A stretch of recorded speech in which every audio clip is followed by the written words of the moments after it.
ഇത് തന്നെയാണ് അമ്മയുടെ അറിവ്. അമ്മ ഇത്രയും വയസ്സായുള്ള ആദ്യം ഈ അതിനുള്ള അറിവ് വരുന്നു എന്ന് പറഞ്ഞാൽ നിങ്ങൾക്ക് എന്ത് മനസ്സിലാവും? അപ്പൊ ഇതുപോലെ നിങ്ങളുടെ എല്ലാ വീടുകളിലും ഓരോ തരത്തിലല്ലേ മറ്റൊരു തരത്തിൽ ഈ കർമ്മമുണ്ട്. നിങ്ങൾക്കത് മനസ്സിലാകുന്നതേയില്ല. നിങ്ങളുടെ കുറ്റം ഞാൻ പറയുന്നില്ല. കാരണം നമുക്ക് ആ യാതൊരു പരിചയം ഒരു മതത്തിനകത്തില്ല. ഇസ്ലാം മതം അല്ലെങ്കിൽ ക്രിസ്തു മതം കൂട്ടിപ്പറഞ്ഞാൽ 5000 വർഷത്തിനപ്പുറം അവർക്ക് പറയാനില്ല. അതാണ് അതിനോട് വലിയ ലക്ഷ്യം. അപ്പൊ 5000 വർഷവും ഒരു 10000 വർഷം പറഞ്ഞിട്ട് വല്ല കാര്യമുണ്ടോ? ഒന്നുമല്ല.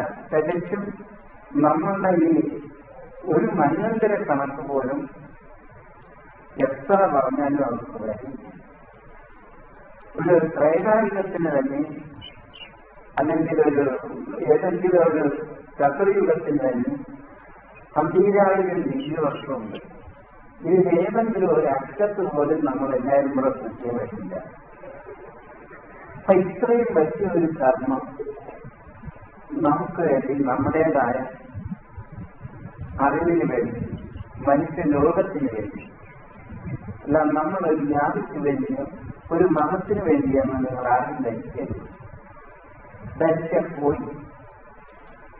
ഈ ഒരു കർമ്മം നിങ്ങൾ ഓരോരുത്തരും വരണം. പക്ഷെ അത് നിങ്ങൾക്ക് ആ വേണ്ട വഴി ചെയ്തെടുക്കാൻ കഴിയില്ല. എനിക്ക് എന്ത് ചെയ്യാൻ കഴിയും? എല്ലാവരെയും വിളിച്ച് എനിക്ക് സംസാരിക്കാൻ കഴിയില്ലല്ലോ. ഈ ഒരു ബുദ്ധിമുട്ട് എനിക്ക് വളരെയുണ്ട്. പിന്നെ ഇവിടെ ഇപ്പോഴും കുറച്ച് പേരൊക്കെ ഈ അടുത്ത് വന്നതിന് ശേഷം കുറച്ച് പേർക്ക് കുറെ മനസ്സിലാവും. അതെനിക്ക് ഒന്നും ആവില്ല. കാരണം എന്താണ്? കോടിക്കണക്കിന് കാണും നമ്മുടെ ഓരോ വീടിന്റെയും ശാസ്ത്രം.